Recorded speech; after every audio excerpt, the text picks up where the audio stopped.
வணக்கம்.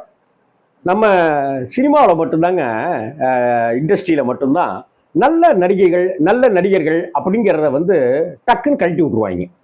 ஆ, அது ரொம்ப வேதனையான விஷயமா இருக்கும். எனக்கு ஒரு பட்டியல் ஒன்று குடுத்தீங்கன்னாக்கா, அதில் நான் ஒரு பட்டியலில் இவங்களெல்லாம் இன்னும் பயன்படுத்தியிருக்கலாமே, இவங்களெல்லாம் இன்னும் பயன்படுத்தியிருக்கலாமே அப்படின்னு ஒரு பட்டியல் என்னால் சொல்ல முடியும். அப்படி அந்த பட்டியலில் நான் விரும்புகிற ஒரு நடிகை கமலா காமேஷ்.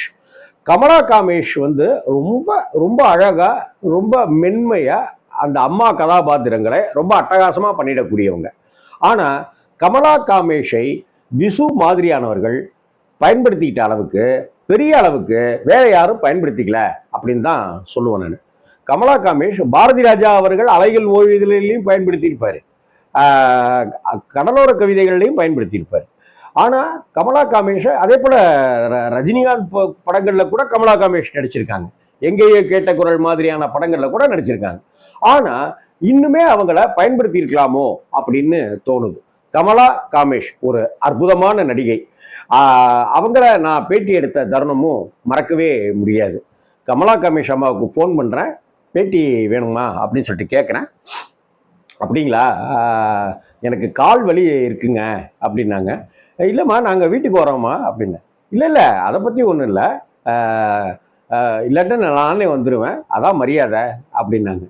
ஒரு அவ்வளவு பெரிய நடிகை, உச்சம் தொட்ட நல்ல ஒரு எல்லா படங்கள்லையும் அப்படி நடிச்சிட்டு இருந்த ஒரு நடிகை, எல்லோருக்கும் பிடித்த ஒரு நடிகை, கால் வலி இல்லாட்டினாக்கா நான் உங்கள் இடத்துக்கே வந்துடுவேன் அப்படின்னு சொன்னது எனக்கு ரொம்ப பெருமையாகவும் சந்தோஷமாகவும் இருந்தது. ஒரு பண்பு அவங்கள்ட்ட இருந்து தெரிஞ்சுது எனக்கு. கமலா காமேஷ் அவர்கள் வீட்டுக்கே போய் அவர்களை பேட்டி எடுத்த தருணம் என் வாழ்க்கையில மறக்க முடியாத தருணம். கமலா காமேஷ், இதுல காமேஷ் அப்படிங்கிறவர் ஒரு இசை கலைஞர். அவர் இசையில பெரிய விற்பனர், இசையில பல சாதனைகள் பண்ணணும்னு துடிச்சிட்டு இருந்தவர், டிராமா ட்ரூப்புகளுக்கெல்லாம் இசை வாசித்து கொண்டிருந்தவர். அப்படி வாசித்ததன் மூலமாக ஒரு பக்கம் பாரதி ராஜாவும் ஒரு பக்கம் விசு அவர்களுமாக நல்ல நட்போட சிநேகிதத்தோட இருக்காங்க. காமேஷ் அவர்கள் மூலமாக கமலா காமேஷும் எல்லாருக்கும் பரிச்சயமானவராக தெரியுறாங்க. அதற்கு பிறகு அவங்க கொஞ்சம் டிராமாக்கள்ல நடிக்க ஆரம்பிக்கிறாங்க. விசுவனுடைய நாடகங்கள்ல அப்படின்னு அந்த காலத்துல வந்த நாடகங்கள் எல்லாத்தையும் அவங்க நடிச்சுட்டே வராங்க. திரையுலகுக்கும் வராங்க.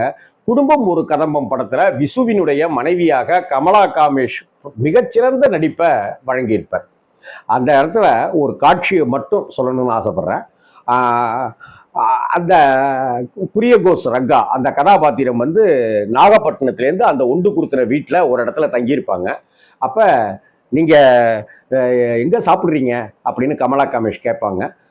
நான் வெளியில் ஹோட்டலில் தாங்க சாப்பிட்றேன். ஹோட்டலில் சாப்பிட்டீங்கன்னாக்கா காசும் செலவாகும், வயிற்றுக்கும் கெடுதலாச்சே, நீங்கள் வேணால் நாங்கள் சமைச்சு தரேன், நீங்கள் சாப்பிடுங்க, மாதம் பிறந்தா உங்களால் முடிஞ்சதை எங்களுக்கு தெரியுங்களா அப்படின்னு சொல்லிட்டு கமலா காமேஷ் கேட்பாங்க. நீங்கள் பிராமின், நான் நான்வெஜ்ஜெல்லாம் சாப்பிட்றவன், ஜாதி வேறையாச்சே அப்படின்னு சொல்லிட்டு குரியகோஸ் ரங்கா சொல்லுவார். இல்லைங்க, நாங்களும் உங்கள் ஜாதி தான் அப்படின்னு சொல்லுவாங்க கமலா காமேஷ். அப்படியே அதிர்ச்சியாகி அப்படி பார்ப்பாங்க. நாமும் கூட அப்படித்தான் பார்ப்போம். அப்போ நாங்களும் உங்களை ஜாதி தாங்க, ஏழை ஜாதி அப்படின்னு சொல்லுவாங்க. பொசுக்குன்னு வலிக்கிற அந்த காட்சி. சம்சாரம் அது மின்சாரம் படத்துல அந்த கதாபாத்திரத்தை கமலா காமேஷ் தவிர வேற யாரை வச்சிருக்க முடியும், யார் பண்ணியிருக்க முடியும் யோசிச்சு பாருங்க. அந்த சம்சாரம் மின்சாரம் படத்துல ரகுவரனுக்கு அம்மாவா அவங்க நடிச்சிருப்பாங்க. இன்ஃபேக்ட் ரகுவரனுக்கும் அவங்களுக்கும் பெரிய வயசு வித்தியாசம்லாம் கிடையாது. அதே போல சத்யராஜுக்கு அம்மாவா கடலோர கவிதைகள் நடிச்சிருப்பாங்க. சத்யராஜுக்கும் கமலா காமேஷ்க்கும் பெரிய வயசு வித்தியாசம் கிடையாது. அந்த ஒல்லியான தேகமும் கொஞ்சம் முதிர்ச்சியான முகமுமா அவங்கள நினைச்சிட்டே இருக்கிறதுனால, தொடர்ந்து அம்மா கதாபாத்திரங்களே பார்த்ததுனால நாம அவங்கள ஒரு ஏழை அம்மா, பரிதாப அம்மா அப்படின்னாக்கா போடுறா கமலா காமேஷ் அப்படிங்கிற மாதிரி நம்ம ஆக்கிட்டோம். ஆனால் அந்த கமலா காமேஷுங்கிறவங்க இளம் வயது தான், இளம் வயதுலதான் அம்மா கதாபாத்திரங்கள்ல நடிச்சாங்க. ரகுவரன் பத்தி அவங்க என்கிட்ட அப்ப பேசும்போது சொன்னாங்க, சம்சாரம் மின்சாரம் அப்படின்னு சொல்லும் பொழுது அப்படின்னு அவங்களுடைய நினைவுகளை பகிர்ந்துக்கும் போது அவங்க சொல்றாங்க, ரகுவரன் மிகச்சிறந்த நடிகர். அவரு அந்த சமயத்துல சம்சாரம் மின்சாரம் அந்த சமயத்துல 2-3 படம்லாம் நடிச்சுட்டு அவரு இன்னும் ஷைன் ஆகாம பேசப்படாத ஒரு நடிகரா இருக்கிறாரு. இங்க சம்சாரத மின்சாரத்தில் ஷூட்டிங் ஸ்பாட்டில் ஒவ்வொரு சீனும் நடித்து முடிச்சுட்டு பிரேக் இருக்கிற டயத்தில் என்கிட்ட வருவார். நான் நல்லா நடிச்சிருக்கேனா, நான் பெரிய ஆளாக வருவேனா, நீங்கள் சொல்லுங்களேன், நான் நல்லா நடிச்சிருக்கேனா, விசு சார் என்ன சொன்னார், விசு சார் தான் உங்களுக்கு இந்த ட்ராமாவிலேருந்து பழக்கமாச்சே, நான் நல்லா நடிச்சிருக்கேனா, என்ன சொன்னாருன்னு கொஞ்சம் கேட்டு சொல்லுங்களேன் அப்படின்னு ரகுவரன் சார் கேட்டுக்கிட்டே இருப்பாங்க. நடிப்பு மேலே அவ்வளவு ஆர்வமும் காதலும் ரகுவரனுக்கு இருந்தது அப்படின்னு கமலா கமேஷ் வந்து என்கிட்ட பேட்டி கொடுக்கும்போது சொன்னாங்க. அந்த அளவுக்கு ரகுவரன் அப்படி ஒரு ஆர்வத்தோட நம்ம டைரக்டருடைய தேவைகளை நம்ம பூர்த்தி செய்திருக்கோமா அப்படின்னு ஆர்வத்தோட இருந்த ரகுவரன் அவர்களை அன்னைக்கு தேதிக்கு மறக்காம குறிப்பிட்டாங்க. அதே போல கடலோர கவிதைகள்ல ஒரு சீன்ல பாரதி ராஜா அவர்கள் வந்து கமலா காமேஷையும் சத்யராஜையும் அப்படியே நடந்து பேசிட்டே வாங்க அப்படின்னு சொன்னப்ப அவங்க பேசிட்டே வரணும். ஆனா அது அங்க என்ன பேசிட்டு இருக்காங்கன்றது நமக்கு தெரியாது, டயலாக் கிடையாது, நடந்து வருவாங்க ஒரு ஷாட். அது அப்ப ரெக்கார்டிங்ல பாத்துக்கலாம் அப்படின்னு சொல்லிட்டாங்க.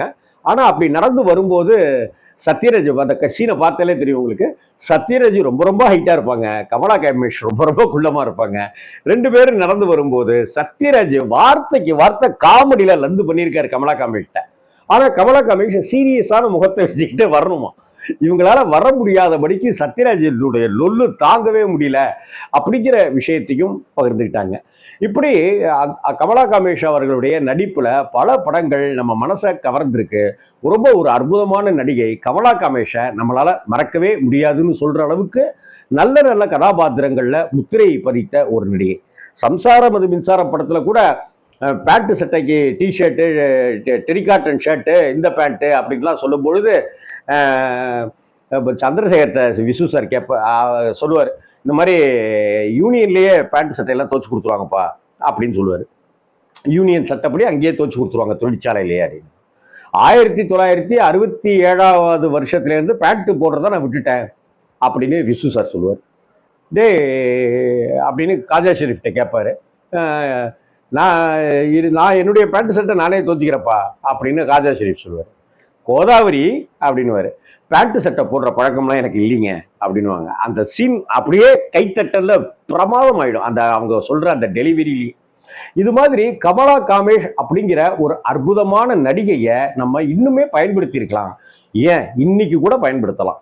அப்படிப்பட்ட ஒரு அற்புதமான நடிகை கமலா காமேஷ் அவர்களை உங்களுக்கும் பிடிச்சிருக்குனாக்க இந்த வீடியோவுக்கு ஒரு லைக் பண்ணி ஷேர் பண்ணி சப்ஸ்கிரைப் பண்ணுங்க. வணக்கம்.